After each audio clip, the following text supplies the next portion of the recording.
পেয়েছে বেটি। মা তারা, বাবা মহাদেব তো আছেই এবং স্বপ্নে দেখা যায়, খুব আশীর্বাদ করে বেটি। যেটা মনে মনে করিস কিন্তু অল্প দিন হলেও সেটা ঘটে এবং হয় বেটি। যে ধার দিয়েও না যে ধার দিয়েও তোর আশাটা পূরণ হয়। কিন্তু বাড়িটা নিয়ে তো চিন্তা, এটা তো সমস্যা নেই বেটি, বাড়ি হবে তোর, চিন্তা করতে হবে না। গোবিন্দ মা বাবার আশীর্বাদে অবশ্যই বাড়ি ঘরদর হবে। ওর বাবার বাড়িতে যেতে হবে নাকি অন্য জায়গায়? অন্য জায়গায় সম্পত্তির যোগও আসবে, নিতে পারবি বেটি। আচ্ছা, ওর ইচ্ছা নেই ওর বাবার বাড়িতে থাকার, কিন্তু ও সেই ব্যক্তির লোক নয় বেটি তোর স্বামী। হ্যাঁ, ও নিজের পায়ে দাঁড়াবে এবং নিজের চেষ্টায় আছে, কিন্তু তোদেরকে খোলসা করে বলে না। ভেতর ভেতর ওই চিন্তায় নিজেই সবকিছু করবে, আমার কিছু জানাবেও না, টাকা পয়সাও দেখো। যে জিনিসপত্র কিছু কাজ করব শেয়ার করবে, সেই কথাবার্তা কোনো শেয়ার করতে চায় না। না না। আর যা স্বপ্ন দেখিস, খুব ভালো স্বপ্ন দেখিস বেটি। আমি তো সবসময় কৃষ্ণ গোবিন্দর স্বপ্ন, মা বাবার স্বপ্ন, এবং অনেক কিছু জানাস মনে মনে। হ্যাঁ,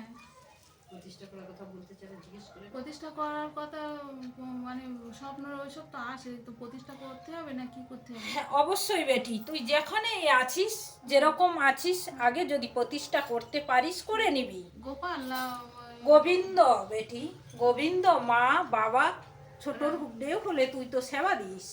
হ্যাঁ, রাধাকৃষ্ণ ছোট ছোট নার গোপাল না রাধাকৃষ্ণ, কোনটা? ফটোগ্রাফি। গোবিন্দকে সেবা দিচ্ছিস, তার সঙ্গে মা বাবাও প্রতিষ্ঠা হতে চেয়েছে। হ্যাঁ হ্যাঁ, আমার মেয়েরও স্বপ্ন দিয়েছে ওরকম, এবং সামনে গোপালও আছে। হ্যাঁ, দীক্ষাটা নিয়ে নিবি বেটি, নিলে আরো সম্পূর্ণ সবকিছু লাভ করতে পারবি। কখন কি মনে আসছে কিন্তু ভুলে যাস কিছু কিছু কথা, সব ভুলে যাচ্ছি আর মাথায় কোনো যখন তখন কাজ করে না, গভীর চিন্তা করিস। ওই আর যখন বেশি চিন্তা হয় হরিনাম করি, আমার আর মানে এই করি, সবকিছু পথ দেখিয়ে দিচ্ছে, কিন্তু ধরতে পারছিস না। না না, আমি একা একা তো, একদম একা। বাবা আমার চলে গেল আর একদম পুরো একা। দীক্ষা নেবার পর থেকে বেটি যা যা স্বপ্নে আসছে সব মনেও থাকবে এবং পরিষ্কারও হয়ে যাবে। আচ্ছা আচ্ছা, তাহলে যেন পূর্ণিমাতে আমি দীক্ষাটা নিতে পারি, সামনের পূর্ণিমায়। টাকা পয়সাটা দেয় না, না ওইটাই তো। সব পেয়ে যাবি বেটি, সবই পাবি, ওর কথাও জানতে পারবি। আচ্ছা, ও অন্য কোথায় গেছিল বেটি। কে? হাজব্যান্ড? কি করেছে? কিছু করেছে না? কি করেছে? অন্য কোথাও গিয়ে নিজের ব্যাপারে কিছু জেনে নিজে কিছু জিনিস ব্যবহারও করেছে। হ্যাঁ, হাতে একটা তাবিজ আছে, সে অনেক দিন থেকে নিজে যাচাই করে নিজের ভাগ্য চক্র সব কিছু যেচে নিজে জেনে সেই জিনিস ধারণ করে আছে।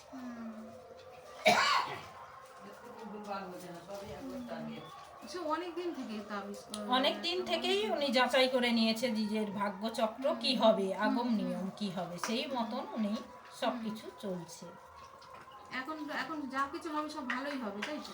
হ্যাঁ রে বেটি, আচ্ছা, ভাবনা চিন্তা করতে হবে না, ওনাদের চরণে যখন ছেড়ে দিয়েছিস অবশ্যই সব ভালো হবে, বাবা মার কি পায়।